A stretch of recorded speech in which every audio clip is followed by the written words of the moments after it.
મંદિર ચલી મૂર્તિ શું બોલી? જરા ધ્યાન આપવા જેવું છે સાહેબ. હા, આ જગતમાં પ્રત્યેક પિતાને દીકરી હોય કે નહીં? હે, લગભગ પિતાને દીકરી હોય અને પિતાને એક વસ્તુ બહુ હૃદયમાં ડંખ મારતી.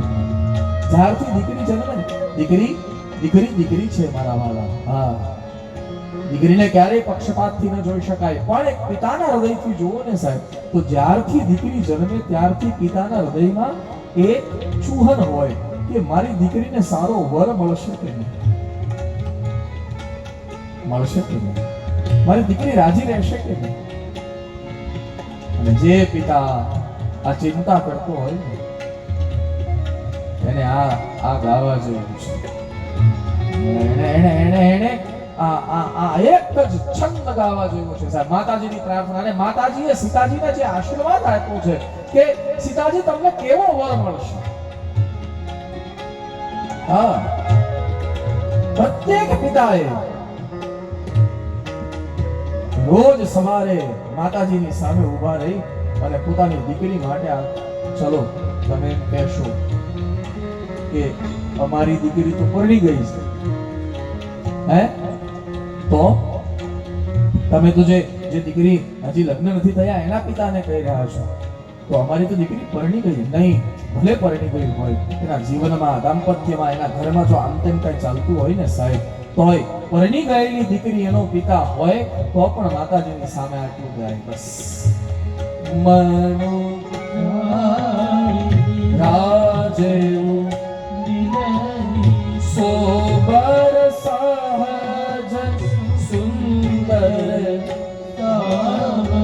સહજ સુંદર સાવરો. હા,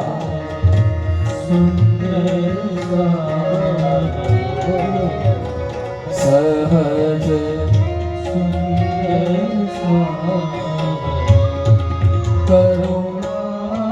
કરુણા નિભા સુજાન શીલુ સનેહુ જાન બરાવો.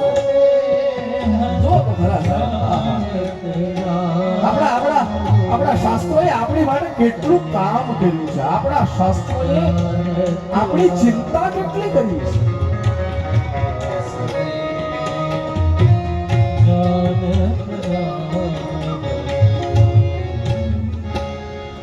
પ્રત્યેક પિતાએ ગાવું જોઈએ. હા, તમે કહેતા હો તો તમને લખીને મોકલી આપીશ. હા, ગાવું જોઈએ. દીકરી દીકરો જ્યારે જોવા જાય, અત્યારે તો હવે એવું થઈ ગયું ને, સગાઈ પહેલા દીકરી એકવાર દીકરાને જોવે, મળે, એકબીજાના વિચારો જરા જોઈ લઈને પછી લગ્ન કરવાની હા પાડે. ઘણી દીકરીઓ, ઘણા દીકરાઓ મને પણ ફોન કરે કે ભાઈ મારે લગ્ન કરવા માટે દીકરી જોવી છે, મારે લગ્ન કરવા માટે દીકરો જોવો છે, તો મારે શું જોવાનું? હા, અને હું પણ એક વસ્તુ કહું રાયચંદભાઈ, હું દીકરી હોય કે દીકરો હોય એને હાથ જોડીને કહું, બેટા સુંદરતાને પ્રાથમિકતા નહીં આપતા સંસ્કારને વધારે પ્રાથમિકતા આપજો. હા, જરૂરી એટલા માટે છે સાહેબ, સુંદરતા તો 2-4 વર્ષમાં પૂરી થઈ જવાની છે. સુંદરતા 10-12 વર્ષ ચાલે, એનાથી વધારે થોડી ચાલવાની છે. નહીં, સુંદરતા નહીં, સંસ્કાર. સુંદરતા 10-12 વર્ષમાં પૂરી થઈ જશે. સંસ્કાર છે ને એ જીવનભર સાથ આપશે, જીવનભર. દીકરી કોઈ મને પૂછે ને, કોઈ દીકરી મને પૂછે કે ભાઈ મારે વરરાજામાં શું જોવાનું, શું જોવાનું, તો આ 7 વસ્તુ જોઈ લો. આ તો ભગવાન રામ માટે લખાયેલી 7 વસ્તુ છે. આપણે 7 કળિયુગમાં આપણને મળે કે કેમ? પણ આ 7 માંથી 4 તો મળે કે નહીં? હે, આપણે અડધું કરી નાખીએ, 50% તો મળે કે નહીં? શું જોવાનું? જે ભવાનીએ સીતાજીને આશીર્વાદ આપ્યો છે. ભવાની કહે છે સીતાજીને કે હે સીતાજી, મન ચાહ્યા છે મિલહી સોબર વરરાજો. પહેલો કેવો હોવો જોઈએ? સહજ હોવો જોઈએ. સિમ્પલ, સહજ. સહજ. ટાટિયા પર ટાટિયા ચડાવીને બેસે ને એ સહજ નથી. હા, ઘરે કાંઈ ન કરતો હોય પણ સાસરાની ઘરે આવે ને ત્યારે ટાટિયા પર ટાટિયા ચડાવીને બેસે. હા, એના તો ટાટિયા પકડી અને સીધા કરી નાખવો જોઈએ, બીજું કઈ ન બને. જેમ આમ વળ દીધી હોય ને તમે સીધો કરી નાખવો નહીં. સહજ વ્યક્તિત્વ સહજ હોવું જોઈએ. સહજનો અર્થ છે સહજમાં બોલતા હોવા જોઈએ, સહજમાં સાંભળતા હોવા જોઈએ, સહજમાં સમજતા હોવા જોઈએ. હા, દીકરો એવો પસંદ કરો. હા, અહીંયા તો ઘણી બધી દીકરીઓ બેઠી છે ને હું વિનંતી કરું કે દીકરો એવો પસંદ કરો કે લગ્ન કર્યા પછી તમારા માતા પિતાને એ નડે નહીં. સહજ હોવો જોઈએ. સહજ પહેલી ક્વોલિટી. બીજી ક્વોલિટી સહજ સુંદર. સુંદર હોવો જોઈએ. લ્યો, હવે સુંદરતાની વાત આવી, મેં અત્યારે જ કહી દીધું કે સુંદરતા તો જોવાની છે નહીં. અહીંયા તો સુંદરતાની વાત આવી, પણ કઈ સુંદરતા? બાહ્ય સુંદરતા નહીં, આંતરિક સુંદરતા. ફૂલ દેખાય ને, ગુલાબ ગુલાબ, અહીંયા કેટલા બધા આજે મને ગુલાબ આપ્યા. લ્યો, હા, પછી મેં આ લોકોને એક એક આપ્યો. કેટલા બધા. એક ગુલાબ આપો તો મને, એક ગુલાબ આપો તો. રાજેશભાઈ, સોરી હું તમને ઊભા કર્યા. રાજેશભાઈ ત્યાંથી ઠેઠથી આવ્યા. આ ગુલાબ તમને દેખાય છે? હે? હા કે ના?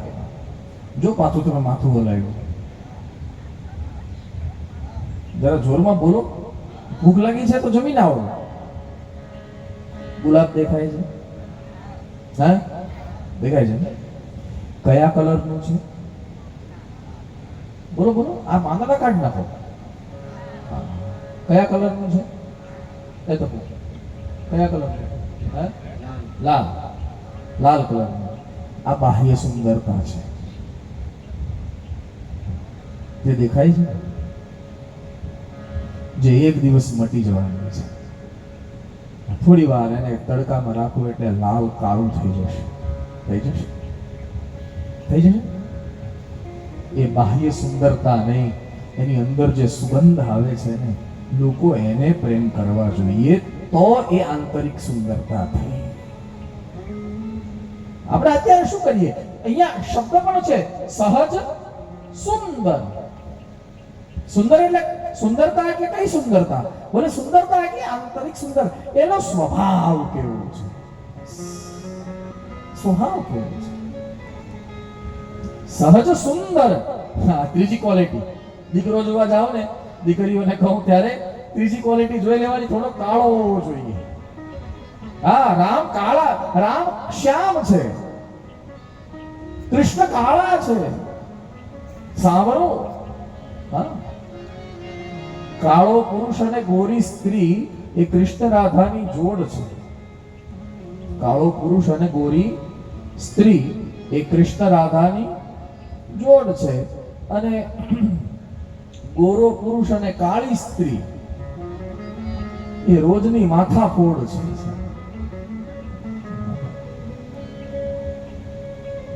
કૃષ્ણ કાળા છે. સાંભળો, ત્રીજી ક્વોલિટી સાંભળો. સહજ સુંદર સાંભળો. ચોથી ક્વોલિટી, ચોથી વસ્તુ જોઈ લેવાની. કરુણાવંત છે કે નહીં? કરુણા નિધાન. એને બીજા પર દયા છે કે નહીં? જો દયાળુ વ્યક્તિત્વ હોય ને તો એ કોઈની પર અધિકાર નહીં જમાવે. નહીં જમાવે. કરુણા નિધાન. સુજાન. સુજાન એટલે થોડો જાણકાર હોવો જોઈએ. બધી ક્વોલિટી હોય પણ ઢ હોય તો શું કરશું? નહીં. અને ભણવાની વાત નથી સાહેબ, ભણવાની વાત નથી. જાણકાર હોવો. ભણતર ઓછું વધતું હોય ચાલે, ગણતર ઓછું વધતું ન હોવું જોઈએ. સુજાન. કેટલી રહી? 1 2 3 4 ને 5. છઠ્ઠી ક્વોલિટી શીલુ. શીલવાન હોવો જોઈએ. શીલવાન એટલે કેટલા વાગે ઉઠે છે, કેટલા વાગે સૂવે છે, શું ખાય છે, શું પીવે છે, શું બોલે છે, શું વિચારે છે, જરૂરી છે. જીવનમાં ઝંઝાવાત ન જોતા હોય ને તો આની પર ધ્યાન આપો સાહેબ. આની પર ધ્યાન આપો. ભલે અત્યારે આ વાતો બહુ બહુ આપણને એમ લાગે કે આ કેવી કેવી વાતો છે, પણ નહીં, આ જીવનને અસર કરનારી વાતો છે. એવી ઘણી દીકરીઓ પોતાના જીવન બરબાદ કરીને બેઠી છે કે જ્યારે જે સમયે જે વિચારવાનું હતું એ સમયે એ વિચાર્યું નહીં, એટલા માટે આજે દુખી છે. ને હું કઈ તમને કહું ને તમે જોયા હો, આપણી વચ્ચે જ છે બધું. આ કદાચ મારી કરતા તમારી પાસે વધારે દ્રષ્ટાંતો હશે. શી બહુ જરૂરી છે, બહુ જરૂરી છે. હા, તપાસ કરાવો દીકરીઓ, તમારો અધિકાર છે, તપાસ કરાવો. હા, કોઈ દીકરો તમને જોવા આવે, તમે કોઈ દીકરાને જોવા જાઓ અને તમને જો આમ જરા શંકા પડે ને તો આજુબાજુમાં તપાસ કરાવો કે કંઈક લે છે.